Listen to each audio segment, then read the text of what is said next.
Olá, esse é o Você Não Sabe o que eu sofri, um programa em que eu vou na casa da pessoa e pergunto qual foi a vez que ela mais sofreu por amor. E hoje eu tô aqui na casa da Bianca Santana, maravilhosa, que é escritora, professora, colunista da Folha de São Paulo. Eu tô muito feliz de estar aqui porque eu admiro muito ela. E eu vou fazer a pergunta, e aí ela é freestyle para contar a história que ela quiser. Qual foi a vez que você mais sofreu por amor? Obrigada, Tati. Obrigada a você por ter topado. Que alegria ter essa conversa, mesmo que seja sobre sofrimento, Sobre né? dor. Que é parte da vida.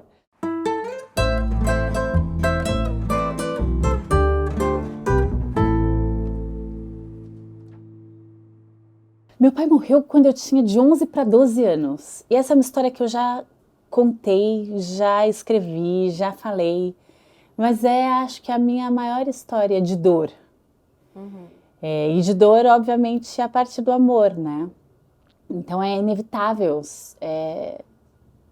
Preciso falar do meu pai, preciso falar dessa história de Sim, amor e dor. sim. Que aparece no seu livro Apolinária, que aliás ela acabou de lançar e é belíssimo, li em um dia, muito, muito bonito. E tem lá o seu pai, né? Tem lá o meu pai.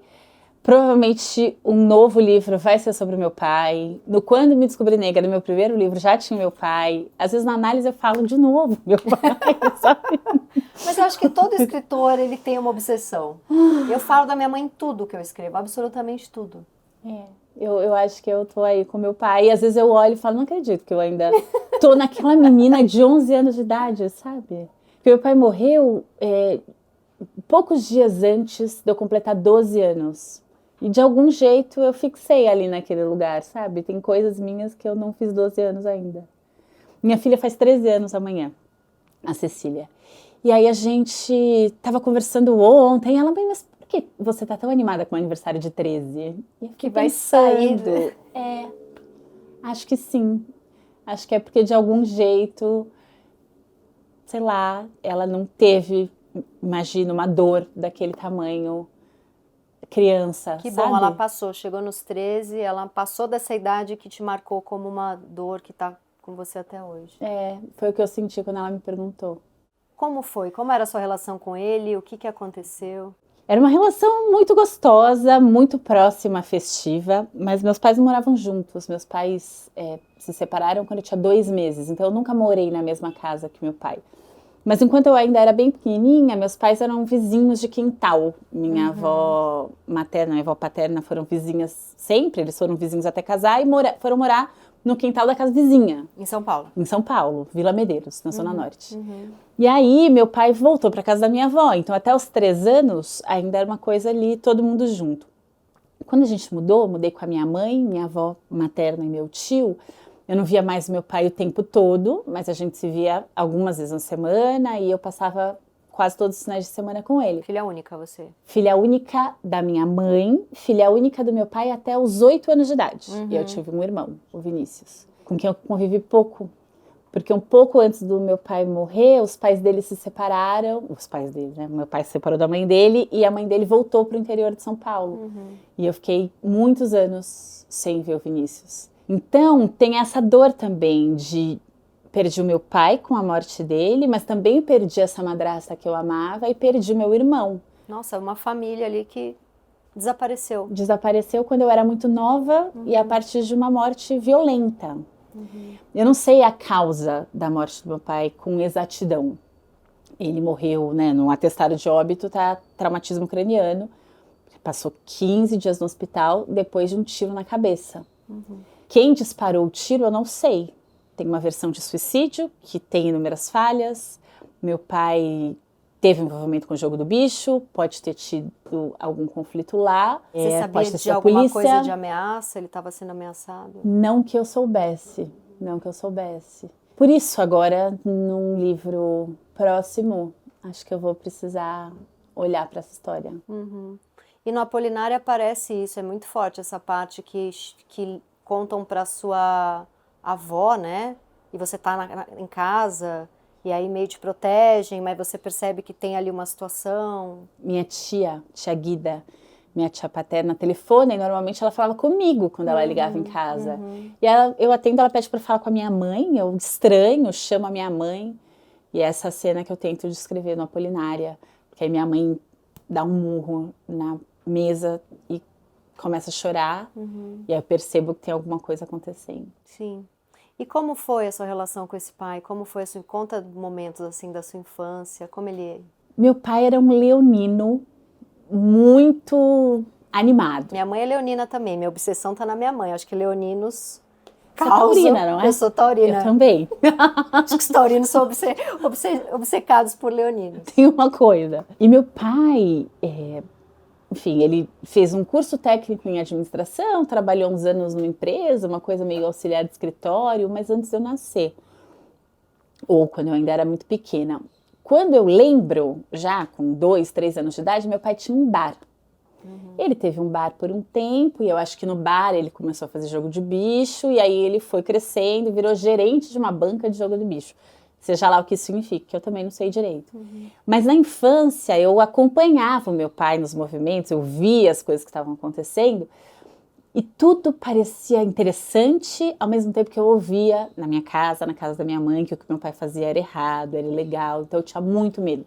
Tinha medo da polícia, tinha medo que ele fosse preso, então era uma coisa assim de muita alegria e festa até eu perceber um carro de polícia. Eu ficava muito tensa e com muito medo.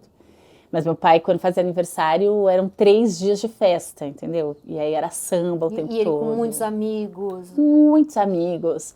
Sabe o estereótipo da novela, da camisa florida, Sei. da corrente? Sei. E muita gente, samba e escola de samba, futebol de várzea. E ele era um daqueles homens com mulher apaixonado, assim.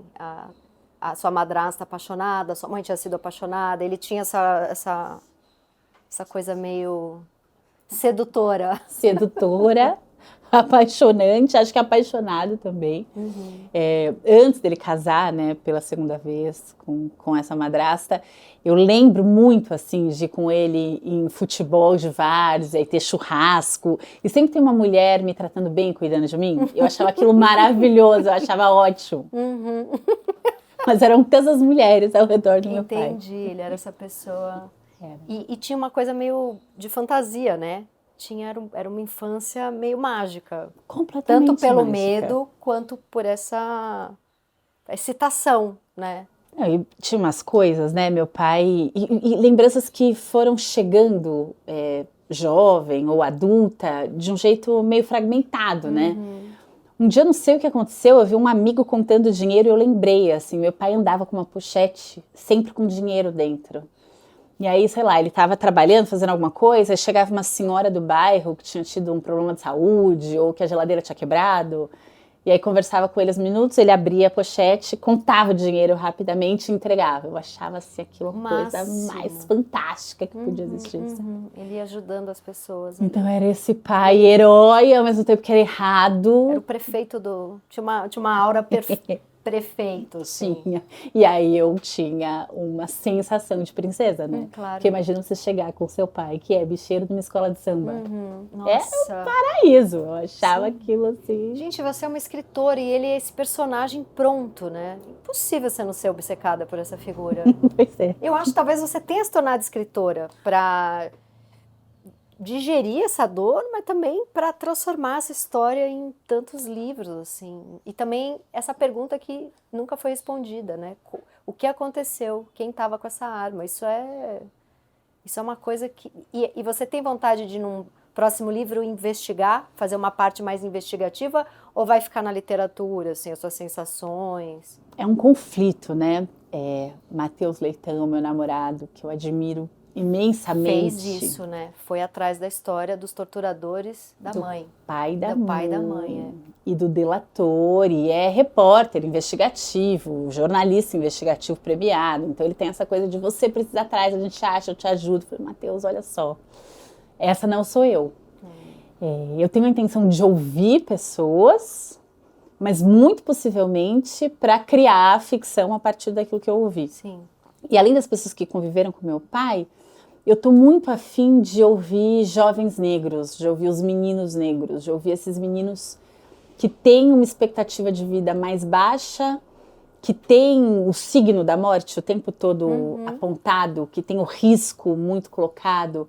Então, estou muito afim de ouvir esses meninos também para construir essa personagem, sabe? Que incrível. E aí vai ficar na literatura mesmo, você não faria algo mais... Eu quero ficar na ficção. Eu adorei a ficção, Tati. Agora eu quero ficar na ficção. Porque é uma investigação muito dura, né? Sim. E além de ser muito dura, eu acho que tem riscos que eu também não quero correr, tem coisas com as quais eu não quero lidar. Mesmo porque tem uma história que é coletiva, assim. Mesmo eu não sabendo exatamente o que aconteceu com meu pai, eu vi o meu pai no hospital com uma bala na cabeça. Com 11 anos de idade. Então tem uma dureza nisso, assim, que para mim isso muitas vezes é mais relevante do que de onde saiu a bala. Sim. Talvez eu lide com as hipóteses. Tem um realismo diferentes. nessa cena que nem documentário dá conta. Ele é mais, talvez a ficção dê conta de contar isso. Pelo menos a ficção, acho que ela me deixa me aproximar dessa cena de novo, sabe? Sim. E é uma cena que eu sei que eu não fui a única menina a ver. Tem isso também que me interessa. De conversar com esses outros jovens que passaram por na isso. Ficção. Porque a gente tem hoje, né, como sujeito político muito importante, as mães das vítimas de violência de Estado. E é fundamental, as mães de Maio. Débora Maria da Silva, Ruth Fiuza na Bahia, são mulheres assim de uma força que ensinam, que têm levado o Brasil para outro lugar, assim, de denunciar injustiça, né, de denunciar genocídio. Mas as filhas, eu lembro em 2015, quando teve a chacina de Osasco, aquele bando de homem assassinado, e eu fixada nessa menina de 11 anos de idade, a primeira coisa que eu pensei foi nas filhas daqueles homens, nas filhas e nos filhos deles. A quantidade de criança, de adolescente que tinha perdido o pai naquela situação tenebrosa. Na época eu escrevia para o Huffington Post, né, que era Brasil Post nessa época, e eu escrevi uma carta para uma menina, filha de um daqueles homens que tivesse sido assassinado, sabe? Assim, para essas meninas sem endereçar. Que bonito. Na verdade, endereçando para essa menina que eu sei que existe, né? Que sou eu e que são muitas meninas. E que existe todos os dias, né, no Brasil. Nossa, esse livro, eu acho que ele dá conta de contar essa história e de você digerir mais essa dor. Eu vou tentar, eu vou tentar. E é esse sofrimento por amor, né, que precisa ser elaborado e que, obviamente, me marcou a ponto de marcar todas as minhas relações, né? Como é? Você lá com 12, 13 anos, como você lida logo que acontece? Você fica mais deprimida, mais revoltada? Eu fico angustiadíssima que no dia do enterro do meu pai tinha prova de matemática e eu perdi a prova. E aí eu fico muito angustiada com a tal da prova, até minha mãe me levar na escola, conversar com a coordenadora e ela me dá a prova. Quando eu fiz a prova, entreguei para ela, senti um alívio. E foi assim que eu lidei, por muito tempo. Não sei, vou tentar falar uma coisa que você me diz. E você faz um percurso acadêmico muito parecido com outras pessoas que contam desse sofrimento, que nasceram em periferia, que contam dessas violências de Estado, que estudar vai poder me tirar desse sofrimento, vai poder me tirar um pouco dessa realidade. A prova de matemática ali já era você sentindo um pouco isso? É por aqui, sem consciência. É por aqui que eu saio. Não tinha nenhuma consciência disso, mas era o que eu tenho que fazer, né? Acho que por anos eu operei nessa lógica. Então, o que eu tenho que fazer? Se eu tiver uma lista de tarefa enorme, muita coisa para fazer, eu posso fazer uma depois da outra, depois da outra. Até para não pensar nessa dor e também principalmente para não pensar, para não sentir. E nos momentos que eu senti, era sempre de um jeito exagerado e completamente sem contorno. Claro. Então, sei lá, eu lembro um dia eu estava jogando vôlei na escola e na quadra, eu não sei exatamente porquê, mas eu saí correndo, me tranquei no banheiro, chorei. Veio... Então, quando eu vim, era sempre uma controle. cena sem controle e sem muito olhar também, né? Aí, quando eu começo a trabalhar, eu fiz escola técnica, fiz desenho de construção civil. E eu fiz estágio num escritório de engenharia, eu calculava laje de prédio. Tive esse primeiro trabalho, aí depois eu fui dar aula de inglês, que eu ganhava um pouco mais. Aí eu fui, bom, quando eu tinha ali um trabalho que eu ganhava um pouquinho melhor, eu falei, preciso fazer terapia, preciso fazer análise, eu preciso em algum lugar falar com alguém, porque eu sabia que eu tinha uma dor muito grande não Você, na elaborada. adolescência, conseguia falar dessa dor com sua avó, com a sua mãe? Elas não queriam tocar nesse assunto. Não, a minha mãe lida com a dor de um jeito parecido com esse das coisas a fazer, e minha mãe, ela tem uma explicação para tudo. Então, tudo acontece porque devia ser assim. E aí, nessas explicações, eu acho que ela consegue elaborar. Mas isso, para mim, não é que não era suficiente, mas aquilo que a confortava não era conforto para mim. Sim. Então, assim, pensar que meu pai morreu porque tinha que ser assim, nunca fez o menor sentido para mim. E aí, e não era um assunto na minha casa. E literatura? Eu imagino que com essa idade você já lia, isso te confortava? Eu lia muito. Você lembra de livros que te confortaram? Porque você escapava um pouco para esse lugar mais da arte? Escapava, mas não para elaborar o luto. Acho que o primeiro livro que eu li sobre o luto foi muitos anos depois da morte do meu pai, 2005, por aí, a Joan Didion, O Ano do Pensamento Mágico. Foi o primeiro livro sobre o luto que eu li, e já fazia quase 10 anos que meu pai tinha morrido. Eu já era jovem, já estava na faculdade. Antes eu lia muito, eu lia o que aparecesse na frente, mas O que você lia? Você sem lembra? a intenção de elaborar. Lembro, eu tive uma loucura pela Zélia Gattai. Então eu li Anarquistas, graças a Deus, e me apaixonei. Aí eu li todos os livros da Zélia, eu amava a Zélia. Até hoje eu não entendo porque as pessoas falam um pouco da Zélia Gattai. Sou completamente apaixonada por ela.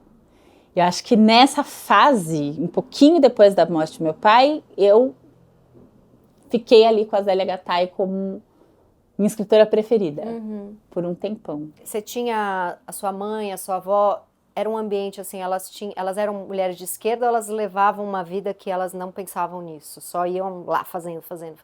A minha mãe sempre teve uma visão liberal, tanto na economia quanto nos costumes. Eu acho que eu sempre vi minha mãe assim como alguém de centro-esquerda, mas isso nunca foi nem declarado e nem partidário. A minha avó era uma mulher conservadora, mesmo que ela não dissesse isso, porque talvez nem tivesse no vocabulário dela, mas eu acho que minha avó era uma mulher de direita. Como a avó da maioria. Acho que sim, acho que ela era uma mulher de direita. Sim. Mas a minha casa não era uma casa em que se falava muito de política, assim. Estava muito marcado pelo horário da propaganda eleitoral. A gente morava numa Coab Fernão Dias, na Zona Norte, perto da Vila Sabrina, que tinha vários campos de futebol na frente. Então, às vezes, quando tinha comício, quando ainda podia ter comício, era na frente do meu prédio que existia o comício. Nossa, o Lula fazia comício na frente eu morava em frente à fábrica da Filquitache, no Tatuapé. E eu via do meu quarto o som dele fazendo comício. E a minha mãe, muito petista na época, falava, esse homem vai salvar o Brasil. Então eu com 5 anos, pouco mais, uns 7, 8, eu ficava... E eu também associava muito... Porque quando tinha comício, minha mãe chegava mais cedo, parava a fábrica. Então eu gostava do Lula porque eu tinha minha mãe mais cedo em casa. Maravilhoso, né? Mas olha que tinha na frente, assim, do meu quarto, eu escutava a voz dele falando. E eu lembro, assim, o que tinha na frente do meu prédio eram os políticos de direita ali da Zona Norte de São Paulo, entendeu? Era o Vadir Mutran, que era vereador de ambulância. E tinha essa coisa das ambulâncias do Vadir Mutran. Era essa a política... institucional que estava na vizinhança na época, sabe? Levava uns presentinhos, assim, camiseta, uns lanchinhos, era assim, bem assim. Entendi. O teu comício não era legal, que nem o meu comício. Não, não era. Mas eu achava super legal. Entendi. Porque aí eu descia, eu me misturava na multidão, eu achava aquilo maravilhoso. Tinha comício em alguns momentos, em outros momentos tinha rodeio. Imagina, tinha rodeio na cidade de São Paulo, no campo de futebol. E os animais, assim, sendo violentados. Ah, não. Tinha isso. Esse rodeio, agora eu lembrei. Esse rodeio. Lembrei no que consiste. Era esse rodeio. O rodeio. Quando tinha rodeio, tinha circo. Várias vezes montavam um circo lá na porta do prédio. Então era assim um lugar onde sempre tinha coisa para ver da janela. Como que uma pessoa passa por tudo isso e não vira escritor? Eu sempre me pergunto, porque a história das pessoas é sempre interessante. O que as pessoas fazem com isso quando elas não escrevem? É uma coisa que eu me pergunto desde nova. Como elabora, Como né? elabora? Como conta, como faz. Como dá conta, porque é muita coisa, né? Muito. E aí você falou que levou um pouco essa dor para os seus relacionamentos, né? Hoje em dia eu sei que você está muito apaixonada, a gente jantou juntas na Flip, ela só falava, eu amo muito ele, eu tô muito apaixonada. Mas você acabou de conhecer? Não, já tô há alguns anos. Um ano. É um ano, não, então ainda tá, um ano. Tá ainda muito apaixonada, faz sentido. Apaixonada. Espero continuar por muitos anos. Não, mas é que ele é muito apaixonante, vocês formam um casal muito bonito e muito a ver, vocês têm muito a ver. Até essa história que ele foi atrás, da história dos pais, né? É isso, trabalha com memória, né? A gente tem temas muito caros a nós dois. E eu não vou esquecer ele chegando naquele almoço que teve da Folha de São Paulo, e ele chegou falando assim, não tem uma mesa que ela faça que as pessoas não se emocionam, as pessoas amam ela, e ele com o olho cheio de lágrimas. Eu falei, que lindo, como ele torce. Porque isso é o mínimo que a gente merece, mas muitas mulheres não têm e ficam achando que tudo bem, assim. Eu já passei por isso, de lançar um livro, ou lançar um filme, e no dia o cara acorda meio doente, não quer ir, ou vai chegar atrasado, ou fica super enciumado, porque foi um momento ali que eu brilhei e ele não. Esse é um clássico, né? Sim. Então você vê um cara chegando com o olho cheio de lágrimas, a mesa dela estava lotada, as pessoas vibram, todas choram. Eu falei, gente, que lindo, isso é lindo, né? Muito. Mas e é muito novo na minha merecemos, vida. né? É muito novo na minha vida. Não, por inúmeras questões. Meu ex-marido é uma pessoa maravilhosa, ele é uma pessoa muito legal, a gente se dá bem, ele é uma ótima pessoa. Dos filhos. Mas a gente nunca teve esse companheirismo desse jeito, né? Assim, a ponto de lançamento de livro, o vizinho perguntar, mas cadê fulano? Sabe assim? Sim. Na minha defesa de mestrado, tipo, cadê? Sabe assim? Sim.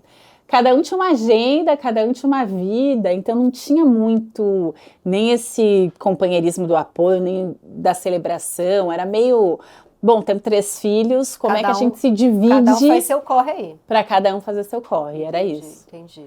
Como, sem a gente expor sujeitos aqui, mas essa dor do seu pai, como você acha que abalou relacionamentos, assim? Teve algum...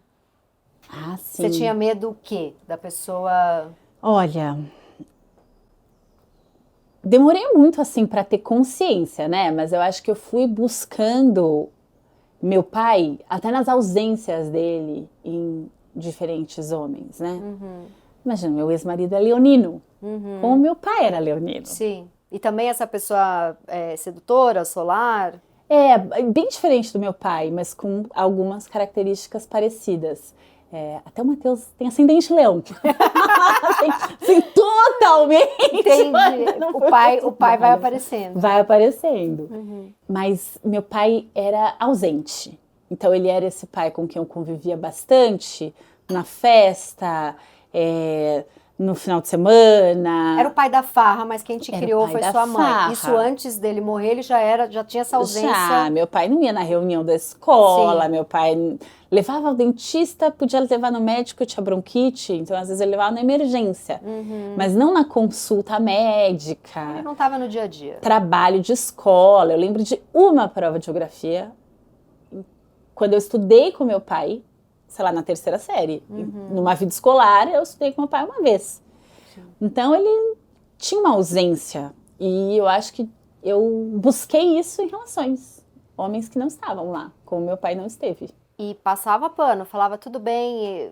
Teve fase em que você falava, mas tudo bem, é assim que é. Os caras são assim. Eles não são muito presentes mesmo, eu tenho que aguentar. E eu nem tinha consciência de que eu também buscava essa ausência, né? Então... Às vezes eu reclamava, ficava magoada, ficava chateada, mas não entendia também como eu era parte daquela dinâmica, né? Sim. Como eu também tinha buscado isso. Como de algum jeito eu não sabia direito como era uma relação entre homem e mulher também. E se tinha algum querendo ficar muito perto, você falava, vai pra tua casa agora, eu tô precisando de uma ausência pra sentir que eu gosto de você. Tinha um pouco isso? Acho que sim. Meio... Acho que sim. Né? tem uma coisa da solidão que você sabe lidar com ela, né? Até agora, eu brincando, quando eu terminei a Apolinária, eu fiz uma viagem com o Matheus, ele foi incrível de, assim, me ajudar a criar condições para ter muitos dias de paz para escrever e terminar um livro. Pra onde vocês foram? Uma coisa que eu não tinha vivido antes. A gente foi para Itamambuca. Ai, que delícia. E ficaram um Incrível, tempo lá. incrível. A gente ficou uns dias na Praia do Félix, uns dias em Itamambuca. E isso de poder ter paz para escrever e com amor, né? Assim, uma escrita, mesmo uma escrita que tinha dor e sofrimento, mas num ambiente muito amoroso. Você escreveu Apolinária nesse lugar? Terminei nesse lugar. Nesse lugar.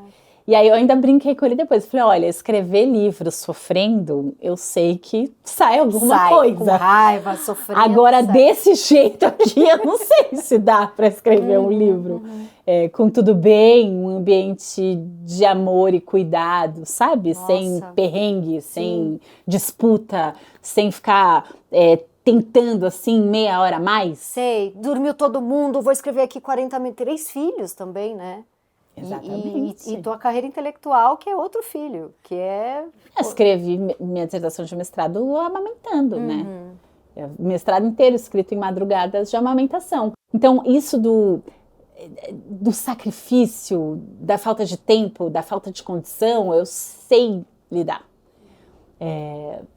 Tema de análise, né? Assim, quando tudo dá errado, eu respiro fundo e me sinto segura. Eu sei o que fazer. Eu me sinto muito bem quando tem turbulência em avião, porque eu penso, agora tá todo mundo com medo que eu já tava antes, sabe? Estamos na mesma página. Tá todo mundo, porque eu já entro na tensão do como é que vai ser quando chegar lá, a viagem sempre me estressa muito. E aí quando tem turbulência, eu vejo que tá todo mundo meio tenso, eu falo, agora eu posso relaxar, porque agora vocês me entendem, porque eu já cheguei aqui. Eu sempre uso o avião como uma metáfora, mas eu me sinto assim para tudo. Então a coluna da Folha, por exemplo... eu deixo chegar no último dia para entregar, porque daí parece que vem um negócio que fala, no caos vai, você liga na tomada e vai, assim. No jornalismo até faz sentido, porque tem uma coisa da atualidade, né? Às vezes, se você escreve muito antes, você perde um acontecimento, assim.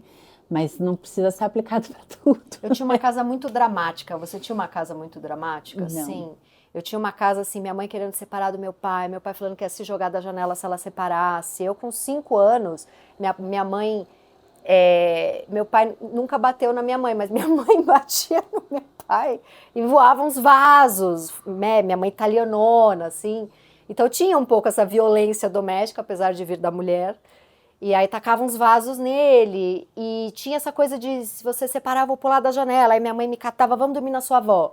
Aí chegava na minha avó, não tinha quarto para eu dormir com a minha mãe. A gente dormia no chão, entre a cama da minha avó e a cama do meu avô.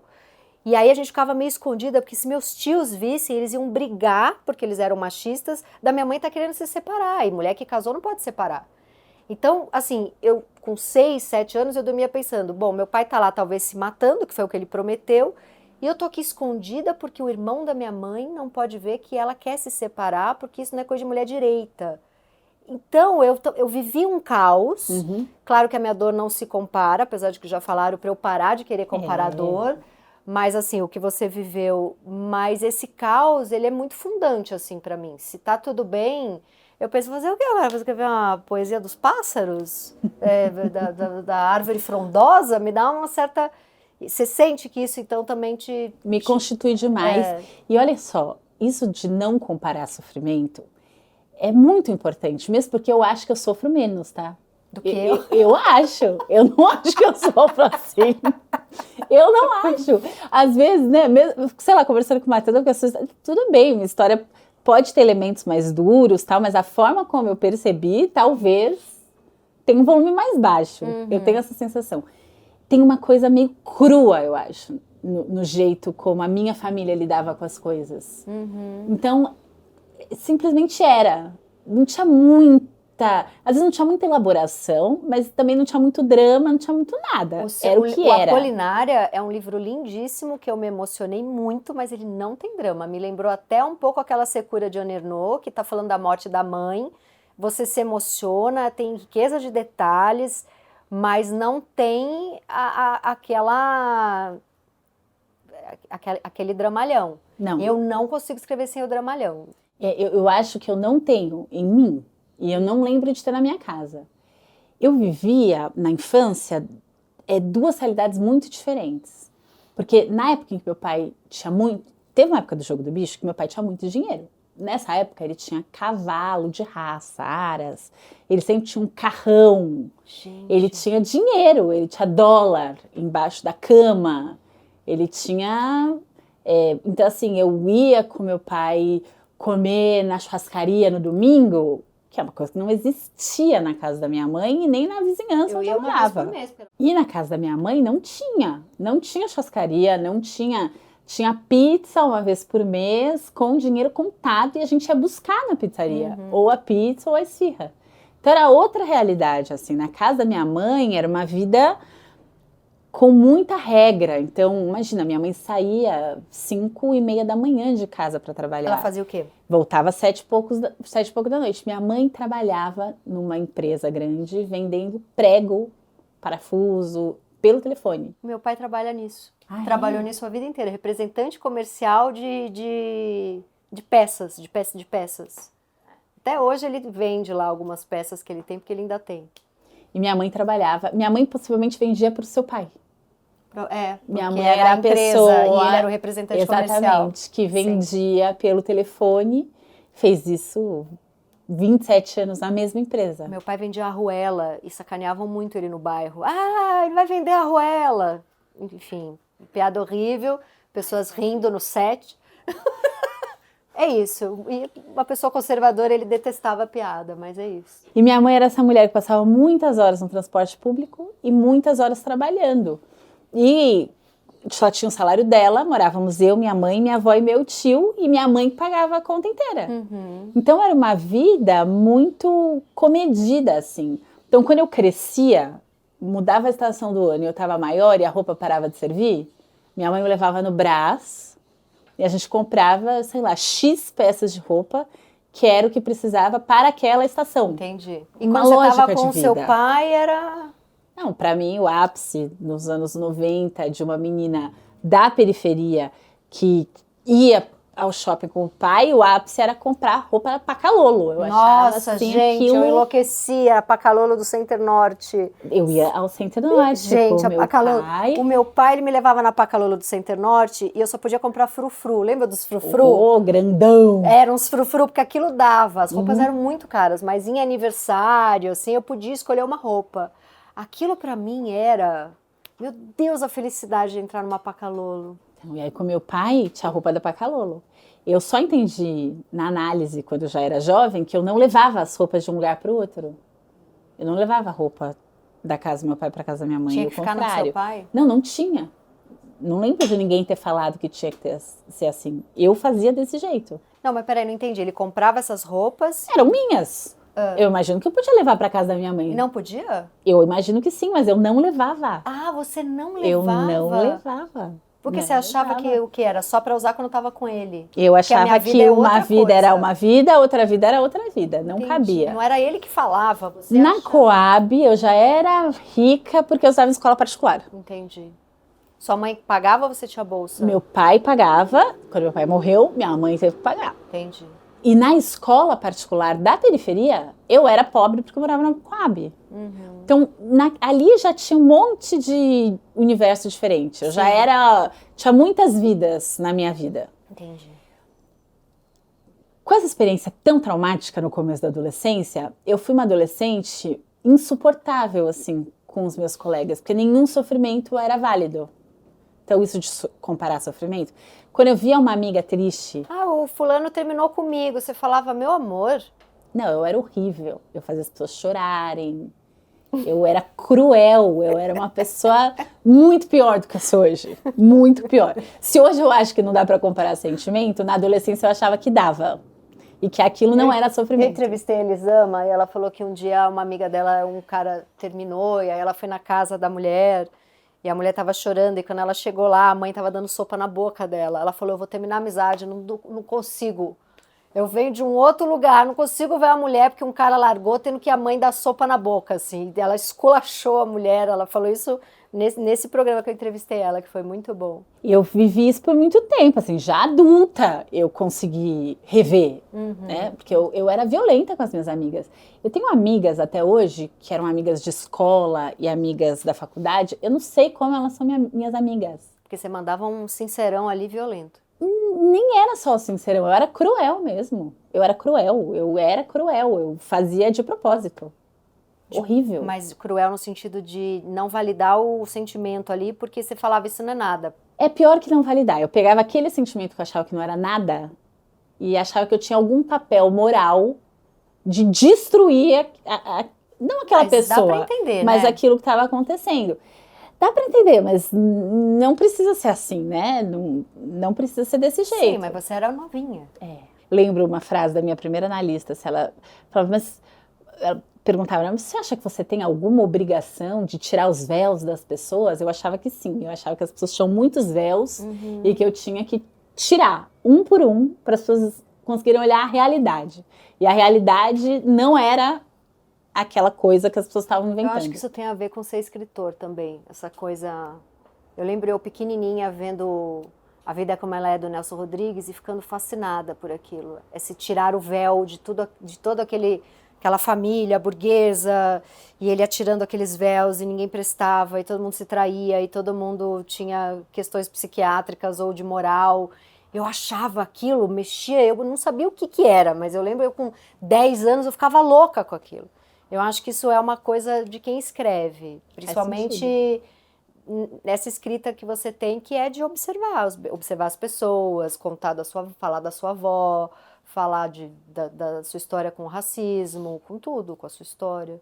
Eu acho que é esse tirar véu. Assim. Em que momento você fala, eu vou me intelectualizar? Porque lendo Apolinária, eu senti, e essa era a pergunta que eu ia fazer, você não sente em nenhum momento vontade de ir para o drama porque isso não está em você, ou porque ser uma mulher que se intelectualizou faz com que você nem goste muito desse lugar? Não, a minha avó não tinha drama, a minha mãe não tem drama, acho que vem muito mais essa Desse realidade lugar. em que as pessoas lidavam com a vida sem muito drama. E drama era uma coisa um pouco mal vista, assim, ninguém achava muito bonito na minha casa. A sua mãe e sua avó são pretas? Sim. Sua mãe é viva? Minha mãe, sim. Sua avó é Apolinária? É Apolinária. Meu pai é um homem pardo, que no Brasil, na forma como a gente olha as relações raciais no Brasil, meu pai é um homem negro. Mas ele é um homem negro de pele clara. Pele mais clara que a minha, mas traços bem demarcados e um cabelo crespo. Então, meu pai, ele era lido nos ambientes brancos como um homem negro, mas ele não tinha uma pele escura. Né? Entendi. E é esse Brasil, né? Eu sou filha, minha mãe é um pouquinho mais escura que eu. Então, eu sou filha de pais negros de pele clara. Meu pai é ainda mais claro que a minha mãe. E essa Mas questões raciais não ditas também na minha casa, isso que eu ia não perguntar. nomeadas. Se você sofreu um racismo, tinha uma coisa de sua mãe e do seu pai, vamos lá brigar. Não, eu lembro de a minha mãe, às vezes, soltar frases do tipo, nasci pobre, preta e corintiana. Então ela soltava umas frases desse jeito, mas não tinha uma elaboração em que ela me explicasse ou me ajudasse a ler o racismo no Brasil. Eu lembro de, na infância, ter ouvido a palavra racismo, da minha mãe ter falado, fulano, não sei quem falou porque é racista, não sei quem falou isso porque foi racista. Eu lembro disso, mas não a ponto de eu entender que eu era negra, que pessoas negras sofriam racismo no Brasil, era uma coisa e na escola meio difusa. Não se falava também. Na escola não se falava. E como na escola, né, era essa escola particular de periferia, mas como eu morava na Coab, eu era mais pobre que as outras crianças, eu colocava toda a desigualdade que existisse na conta da desigualdade de classe. Mesmo que todo mundo estivesse numa situação muito parecida, naquele contexto parecia muito desigual. E aí parecia muito desigual, porque as minhas amigas, meus amigos moravam em casas que tinham quintal, que tinham garagem, que os pais tinham carro, que os pais tinham trabalhos melhores e e que as mães eram donas de casa, podiam ficar em casa cuidando delas. Tudo isso era muito diferente da minha vida. Em que o meu tio, no período em que trabalhava, era mecânico de automóvel, e não era mecânico porque ele tinha uma oficina, ele trabalhava na oficina do seu Pedro. Sim. Então ele era um funcionário bem subalternizado numa oficina pequena de periferia. A minha mãe trabalhava numa multinacional, mas como uma função de vendedora, né? E a minha avó era aposentada, nem era aposentada, minha avó vivia de uma pensão que ela recebia do meu avô, quando, né, depois de se separar. Ela nunca se aposentou e tinha sido empregada doméstica a maior parte da vida. E eu morava na Coab e era uma situação, até da vizinhança, em que eu convivia muito com a pobreza. Na minha casa nunca faltou nada do que a gente precisasse, porque a minha mãe era essa pessoa que trabalhava muitíssimo para que nada faltasse.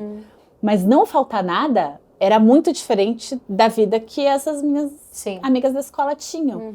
Então eu sabia que a minha vida era muito diferente da delas, porque eu era pobre. Mas na Coab, eu olhava para a vida de famílias que tinham mais filhos, por exemplo, uma família com 4 filhos, eu era rica. Então, muito cedo, eu entendi que as coisas eram relativas. Que no prédio onde eu morava eu era rica e na escola onde eu estudava eu era pobre.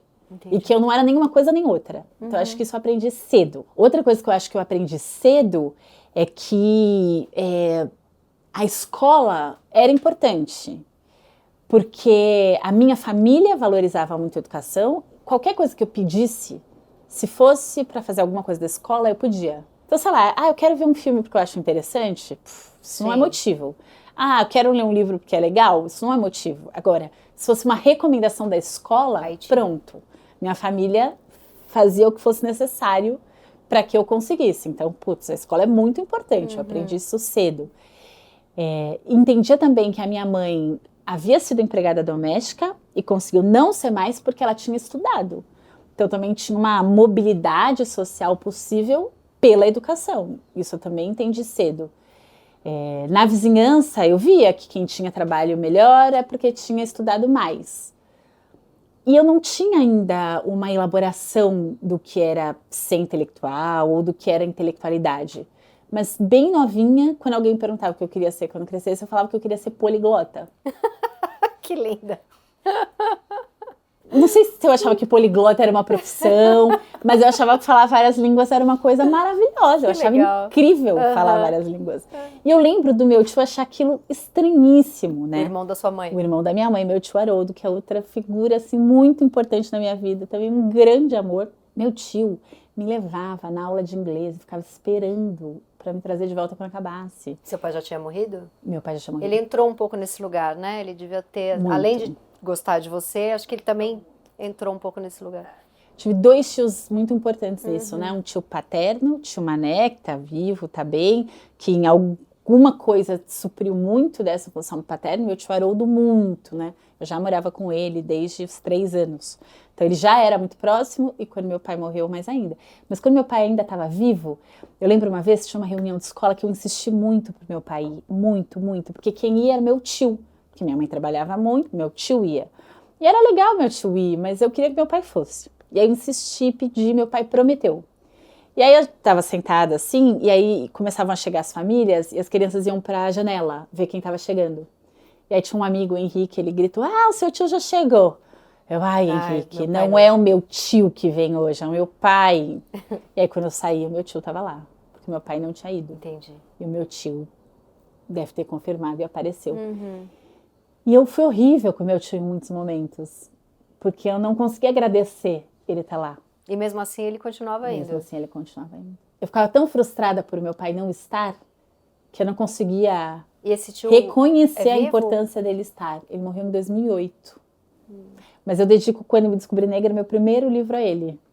Porque esse tio me levava na aula de língua, eu ficava esperando acabar, me levava em biblioteca, ficava lá o tempo que eu quisesse, pesquisando. Gente, que coisa maravilhosa esse tio. Muito apaixonado, você é filha dele. Muito. Essa é a Mário de Andrade, uma biblioteca importante da minha vida. Quem me levou até lá foi ele. Eu não sabia que essa biblioteca existia. Na Zélia Gattai, eu li a Colônia Sicília, a experiência anarquista italiana, né, aqui no Brasil, no século XIX. Eu fiquei louca com aquilo. Aí não tinha nada na escola, não tinha nada na biblioteca no bairro, não tinha nada no sebo do bairro. E eu lembro de falar, tio, mas eu preciso pesquisar isso e não tem nada. Ele falou, então eu vou te levar num lugar. E a gente pegou o ônibus, foi até o centro da cidade. Eu lembro de chegar na Mário de Andrade linda essa biblioteca. E pensar que aquele prédio inteiro tinha livro. E enlouquecer e achar um monte de coisas sobre a Colônia Sicília. Nossa, você é escritora muito por esse tio também. Muito. Né? Em que momento você falou, sou uma escritora? Desde sempre. Não, 10 anos depois de publicar meu primeiro livro. Não, para. Não, tem essa coisa do se autorizar. Não, eu achava que escritora era ser escritora. Ser escritora é uma coisa para pessoas que não sou eu. Eu queria ser poliglota, mas eu não queria ser escritora. O seu primeiro livro é Quando Eu Me Descobri Negra. E aí você escreveu pensando o quê? Porque você escreveu porque você é uma escritora. Estava escrevendo um blog. Porque um colega me convidou, depois de num jogo de búzios eu ter sido orientada a escrever. Então era tudo meio desconfortável. Entendi. E a Renata Nakano, que editou o livro, ela me escreveu e perguntou se eu não topava transformar alguns daqueles textos com textos novos em um livro. E a minha primeira resposta foi não. Não, porque isso é texto de blog, não é texto de livro. E aí, bom, tudo bem, a Renata maravilhosa. E o que você achou que você estava fazendo ali? Tô me comunicando, sou uma jornalista, sei lá. Eu estava obedecendo o jogo de búzios. Entendi. Eu não sabia o que eu estava fazendo. Você fez a tua primeira formação na faculdade foi o quê? Jornalismo. Entendi. Eu fazia jornalismo e ciências sociais ao mesmo tempo. Entendi. Aí eu não concluí ciências sociais. Mas eu te interrompi, a Renata, você ia contar, a editora? Então, aí a Renata me convidou para fazer o livro e eu não topei, mas ela super paciente e tal, fizemos o livro.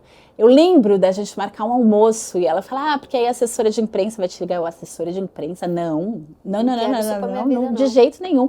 Ela, não, mas a gente vai lançar o livro, precisa divulgar. Eu, não precisa divulgar. A Bianca, você achou que o livro ia ficar no meu computador? A gente tem que divulgar o livro. Eu, assim, onde eu me enfiei, o que eu tô fazendo, que loucura é essa? E o que era? Era vergonha? Era... Uma coisa completamente descabida. Nem era vergonha, era uma coisa assim... Isso não é pra... Como se alguém falasse... Ah, Bianca, no final de semana você quer pegar um foguete, dar um rolê em Marte? Não, óbvio que eu não quero dar um rolê em Marte. Que ideia, entendeu? Não dá pra fazer isso. Mas hoje em dia você já tá bem tranquila, que deu certo, né? Mas demorei. Bom, acho que pra gente finalizar essa conversa que tá muito linda, vamos falar um pouco de Matheus, como é que você conheceu, né? Pra fechar, assim, falando desse amor. Sim. Eu sei que ele insistiu muito ali, você falou, não estou disponível, meu querido. Aí ele foi. Essa é a versão dele, né? Ele insiste nessa versão. Foi tudo meio rápido, ele conta como se fosse uma saga. Mas a gente se conheceu num festival literário em Petrópolis. E eu estava muito triste, assim. Foi um momento muito difícil. Eu já estava separada há um pouco mais de um ano. Foi difícil a separação? Você foi sofreu muito? Foi difícil. E foi difícil porque meu ex-marido ainda ficou um tempo, a gente ficou na mesma casa. Então ele tinha saído de casa em janeiro, eu conheci o Matheus em maio. Então eu lembro, assim, o dia que ele saiu de casa foi um dia que eu chorei muito. Nossa, é o pior dia da vida. É muito difícil esse dia, né? E aí as crianças ainda olharam pra mim, a gente tinha conversado tanto com eles por tanto tempo, e a gente já estava separado, e eles perguntaram pra mim, mas mãe, você não queria? Mas você não queria. É que é outra coisa, né? E aí tentando explicar para as crianças. Mas eu tinha chorado em janeiro e não tinha chorado mais. E eu cheguei a esse festival literário no dia 1º de maio. Eu nem fui pra abertura. Tava arrasada, me bateu uma tristeza nesse dia. Passei o dia no hotel chorando. Chorei. Por causa do divórcio? Eu não sabia direito, mas eu achava que sim. Passei o dia chorando, pedi comida no quarto, nem saí para comer. Muito mal. E aí no dia seguinte eu fui, tinha uma mesa e eu tava assim, sabe quando você tá com a sua energia muito baixa? E o Matheus disse que ele olhava e falava, nossa, por que ela tá tão triste assim? Ele percebeu uma tristeza, a gente não se conhecia. Nem se conheciam. Mas ele percebeu uma tristeza. O momento em que a gente se encontrou foi engraçado, porque o padrasto do Matheus, Sérgio Abranches, é alguém que eu adoro, que eu admiro muito. E a gente tinha se encontrado pela última vez em 2017, anos antes, tô falando de 2024. 2017, num festival literário também, em Araxá. E a gente passou horas conversando. Eu, Sérgio Abranches e Ana Maria Gonçalves. Olha que amor, né? Sensacional. Viva os festivais literários. E a gente ficou um tempão conversando, em um momento eu, Sérgio Abranches, e ele estava me contando do livro que o enteado dele estava fazendo. E me chamou muito a atenção, assim, era um amor pelo enteado, assim, sabe? Ele falava com muita admiração. Matheus tinha ficado 13 anos apurando essa história, e ele ficou um tempão contando do Matheus. O que mais me chamou a atenção era essa relação bonita entre os dois. E aí corta. Quando eu chego a Petrópolis, encontro no dia seguinte, quando eu finalmente saí do quarto do hotel, fui almoçar e encontrei o Sérgio Abranches. Ai, que bom, que saudade, que delícia, não sei o que. Ele, lembra que eu te falei do Matheus, do meu enteado? Eu falei, sim. Ele tá aqui. E ele falou, calma aí, foi procurar o Matheus. E aí disse que ele chegou lá e falou, Matheus, lembra que eu te falei da Bianca? Não sei o que, ela tá aqui. Aí apresentou a gente. Gente, esse homem sentiu que vocês tinham a ver. Eu acho também. Que casamento. Ele nunca vai admitir. Mas eu acho. Eu acho, total. Muito bom. E aí, segundo o Matheus, ele olhou e teve um impacto. Eu nem olhei pra ele. E ele falou, se ela me olhar, ela vai perceber. Mas eu tava assim, oi, prazer, Matheus. Tudo bem? Oi. E aí ficaram ali aquelas horas, aí à noite a gente foi jantar e tinha uma festa. E sabe assim, eu percebi uma coisa, falei, deixa eu ir embora. Fui embora sem dar tchau pra ninguém. Assim. E ele te olhando. Muito. Achei assim uma coisa estranhíssima. Aí no dia seguinte também no festival, e ele perto, o tempo todo perto, e eu já tava assim, nossa, que saco, né? Que saco. Aí ele veio assim, aí ele falou, por que você tá fugindo de mim? Eu falei, não tô fugindo de você. Ele tá fugindo, eu não tô fugindo de você. Ele, você sumiu hoje de manhã, por quê? Matheus, eu não sumi, assim, mas onde você tava? Bom, eu fui até o Museu Imperial porque eu queria fazer uma pesquisa. Ele, por que você não me chamou pra ir com você? Por que eu te chamaria? Ele já tava namorando você. Por que eu te chamaria? Aí a gente ficou nessa conversa estranha. Aí ele assim...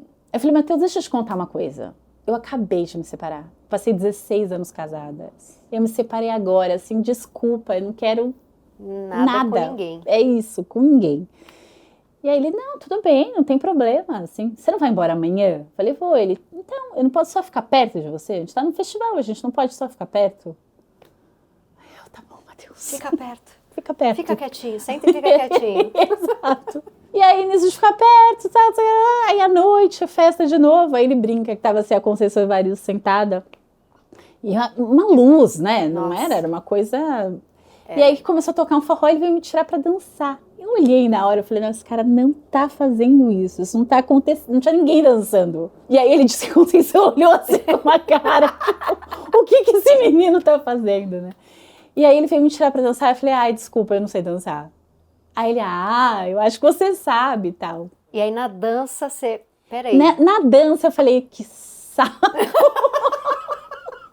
Que saco, por que eu resolvi dançar com esse cara? Ali já... Aí beijou já. Não. Aí ficou mais um tempo, eu tentei fugir de novo. Aí eu percebi, assim, que não tinha ninguém olhando, peguei minha bolsa, eu já tava saindo, eu senti a mão dele no meu ombro. Não acredito que tu vai embora de novo.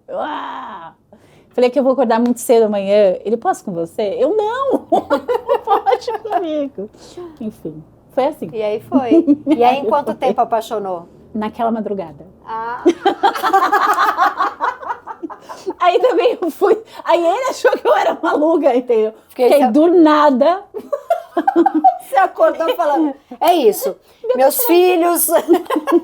Não, me apaixonei. Ele falou que o meu olhar mudou.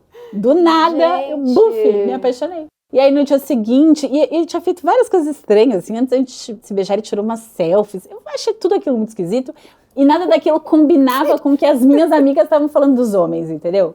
Porque um monte de amiga solteira falando que os caras não querem nada, que ninguém lá. E ele lá, querendo muito. E aí no dia seguinte, ele me manda foto, me escreve, uma coisa assim que eu... E o que era a selfie? Olha a minha cara feliz de estar... Nós dois juntos. Ele fez uma selfie. Nossa, e já me mandou a selfie. E ficamos falando vários dias. Aí na terça-feira, logo depois, ele falou, eu queria falar com você pelo telefone. Aí eu, tá bom. Falei, sabia. Vai falar que é casado, ou que namora, ou que não é bem isso, tal. Aí era um dia que eu tinha muito trabalho, tinha jornal, o jornal acabava 10 da noite. Ele, tá, posso te ligar esse horário. Nossa, realmente. Ah, que legal, vai me dar um fora às 10h30. Ótimo. E você já apaixonada? Eu já tava apaixonada. Aí eu atendo, e aí ele começa a conversar sobre o dia, pergunta de mim. E eu assim, tá, você precisa o que você precisa me falar? Ele, não preciso falar nada. Eu, não, você queria me ligar pra quê? Ele, não, eu queria ligar pra conversar com você. Eu, que estranho. que era estranho. Você não tem nada pra me falar? Um cara legal é muito estranho, né? Estranho. Um cara legal é muito você não estranho. tem nada pra me falar? Sei lá, que você namora, que você é casado. Ele começou a rir. Ele, não, eu não namoro, eu sou casado. Só liguei pra gente conversar um pouco. Eu, tá. Gente, é muito bom, ele foi quebrando. Você tava toda armada ali, ele foi te quebrando. E até hoje eu acho muito estranho. Às vezes eu pensava, gente, será? Acho que eu fiquei assistindo tanta série da Shonda Rhimes depois do divórcio, que de repente eu inventei esse homem, que é um personagem da Shonda. E ele nem existe, então ele esteja criando uma ficção. Não, ele estava lá, bem apaixonado por você. Jantamos juntos, você fala, ele fica assim, ó. Muito apaixonado, é muito lindo. E eu tô assim. Que legal. Suas amigas tiveram que pagar a língua, as minhas amigas também, porque quando eu me separei, elas falaram, olha, deixa eu te avisar, não tem nada depois disso, tá? Acabou, não tem nada. E eu conheci tanta gente legal depois que eu me separei. Separe-se. Se você não está feliz, pode se separar. Tem gente legal. Pois e tem muita vida, e tem vida que a gente não conhece depois, né? Falei, eu não esperava viver um amor completamente desconhecido depois dos 40 anos de idade. Que é bem nova, na real, né?